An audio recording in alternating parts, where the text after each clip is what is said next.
The philosophical fracturing that's going on today seems to me to be almost epidemic. And I'm sad to say that we free market lovers are just as subject to this kind of thinking as those on the other side. And I'm not in any way against having strong opinions and principles and defending those principles. But whether you're a capitalist, an anarchist, a minarchist, or even, heaven forbid, an objectivist, or any of the other ists that can define free market thought, I just don't see the logic in being exclusive. If we're politically aligned, not lockstep, but in terms of the practical choices before us, if 90% of the time we favor the position of one group, why would we not align ourselves with that group 90% of the time? We all complain about the lack of political influence, but in that regard, we are inflicting a huge self-inflicted wound with the seemingly incessant infighting, and we're getting so focused on the 10% disagreement that we convince ourselves that anything but 100% alignment is completely unacceptable and worthy of philosophical banishment. As far as I can tell, hoping for a sudden, drastic, as opposed to incremental change is not working out very well. Everybody has to take their own path. But personally, I prefer the path of one of my favorite new YouTubers, Eric July. In my book, any YouTuber who has a poster of Thomas Sowell in his background is worth a look. Kyle, he's been on social media, he's expressing his disgust with ANCAPs, and he feels as if we bring down the libertarian movement. Now, I don't share the same disgust, and I'm not nearly as animate against minarchism as he is against, anarcho-capitalism. And I'm not even taking the position that, we shouldn't use the political process to scale back on the state. I'm not even suggesting that, I would not prefer an actual minarchist society over, what we have right now. And I'm especially, not saying that we should abolish the state tomorrow and all is going to be good. I mean, listen to him. It gives me hope that these fractures we've created for ourselves can be healed. Listen to him. No anger, no animosity, no exclusion, just practicality and logic. And trust me, he does go on to make a very convincing case for anarcho-capitalism. He just does it in a way that is not closed-minded or antagonistic. Eric was brought to my attention by possibly my very favorite YouTuber, Dirty Wop Bastard, whose delightfully irreverent free market content you can find at the attached link. All I can say is that the mother is hilarious as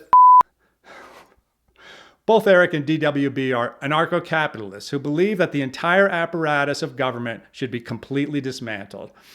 Their thinking is that if you retain any vestiges of the state, all it will do is inevitably grow back into the bloated behemoth that it is today. It's a pretty good argument. But while holding this, what I'd say is a very purist position, the content produced by Eric July and DWB is similar insofar as they both tend to emphasize commonalities among various types of libertarians as opposed to differences.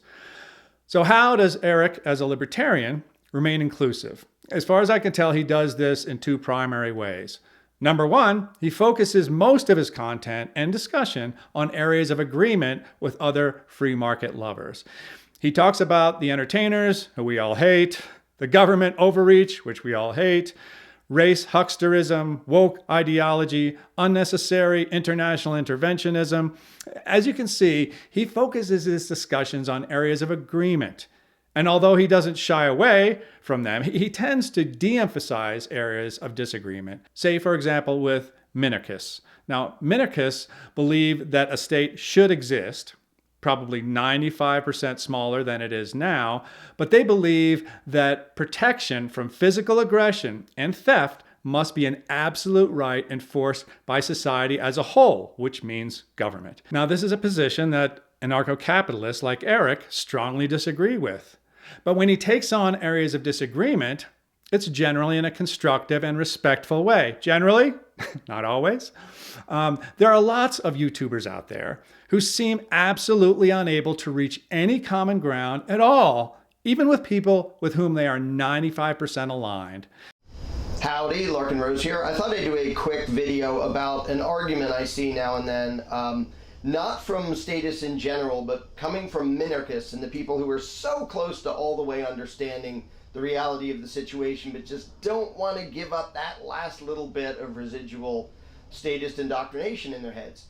In fact, I'd say they probably make up the majority of what I would call free market advocates. This guy doesn't seem to see that it is possible to understand and still not agree. Anyway, this is why channels like Eric July and DWB are so valuable. They provide us with a path to get past our differences and unify on things that are important to all of us. Now, it may be easier and more emotionally gratifying to just call everyone who doesn't agree with you 100% a smooth brain or some other equally fashionable but physiologically dubious insult. But it really isn't very productive. So listen to Eric. The guy is a rapper, for heaven's sake. If you'd expect recalcitrance and intolerance from anyone, you'd expect it from him. But no, not Eric. He's just got better things to do with his time than make a career out of beating up his friends.